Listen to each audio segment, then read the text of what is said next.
Latvijas valsts pasludinājuši 1918. gada 18. novembrī ir konstitucionāls tiesību akts, ar kuru Tautas padomes priekšsēdētāja vietniece Gustavs Engels paziņoja, ka suverēnā valsts vara Latvijā ir pārgājusi Tautas padomes rokās.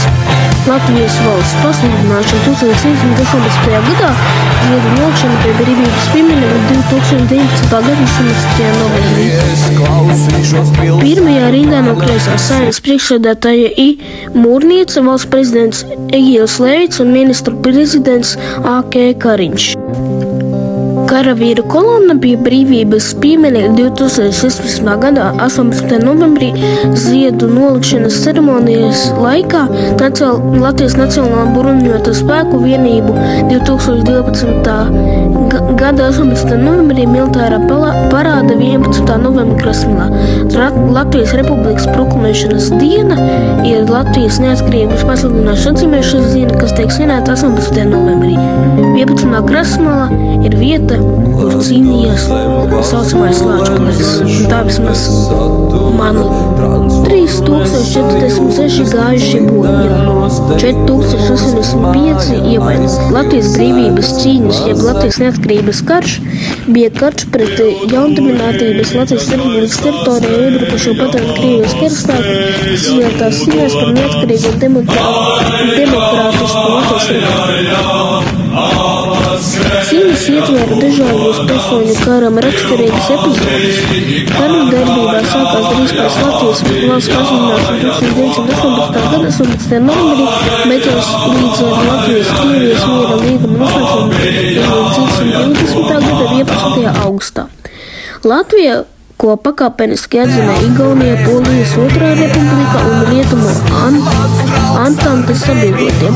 Brīvības cīņu laikā ar dažādu sabiedroto palīdzību sakāva gan padomju Latvijas armiju, gan sakāva gan vācu dzelzs divīziju un Rietumu Krievijas brīvprātīgo armiju.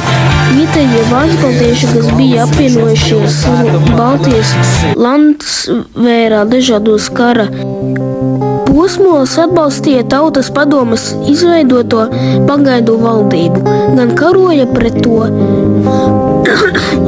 kad atbalstīja Niedras Latvijas brīvības cīņu iznākumu ietekmēja arī Krievijas pilsoņu kara, Igaunijas brīvības cīņu un Poļu padomju kara gaita. Brīvības cīņu veterānu apbalvošanai 1920. gada izveidoja Lāčplēša kara.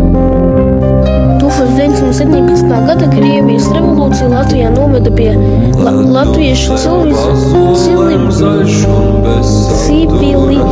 civiliedzīvotāju un latviešu strēlnieku radikalizēšanās.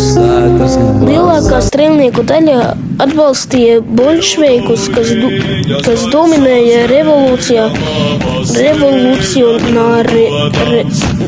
revolucionārijā Rīgas strēlnieku deputātu padomē un Vidzemes pagaidu zemes padomē. Balstoties uz labvēlīgiem vēlēšanu rezultātiem, bolševiki 1917. gada beigās izveidoja autonomu valstisko veidojumu Izkolatu, kas pasludināja padomju varas nodibināšanu. Rīgas, Vidzemes un Latgales iedzīvotāju lielākā daļa brīvajās vēlēšanās atbalstīja bolševikus un kreisos sociāli revolucionārus. Krievijas Satversmes sapulces vēlēšanās, kas vācu neokupētajā Vidzemē notika 1917. gada novembrī, viņi ieguva 77% balsu. Mēreni un nacionāli noskaņoto kareivju un virsnieku mazākums 1917. gada 5. augustā apvienojās Latviju kareivju Nacionālajā savienībā, kas kopā ar nacionāli noskaņotajiem politiķiem neilgi pēc Oktobra revolūcijas 1917. gada 16. novembrī noturināja Latviešu pagaidu Nacionālo padomi. Vāciešu okupētajā Rīgā 1917. gada 23. septembrī vairākās pilsoniskās partijas un sociāldemokrāti izveidoja puslegālu demokrātisko bloku. Vācijas impērijas sabrukums 1918. gada iespēju demokrātiskas Latvijas republikas neatkarības pazudināšanai, bet parādīja to par nepieciešamību, lai jaunās valsts valdība varētu lūgt starptautisko palīdzību cīņā pret sagaidāmo bolševiku karaspēku uzbrukumu ar 11. novembra Kopieņas pamiera. 15. punktu valstis panāca Brest-Litovskas miera līguma anulēšanu no Vācijas puses. 13. novembrī arī padomju Krievija anulēja Brest-Litovskas līgumu.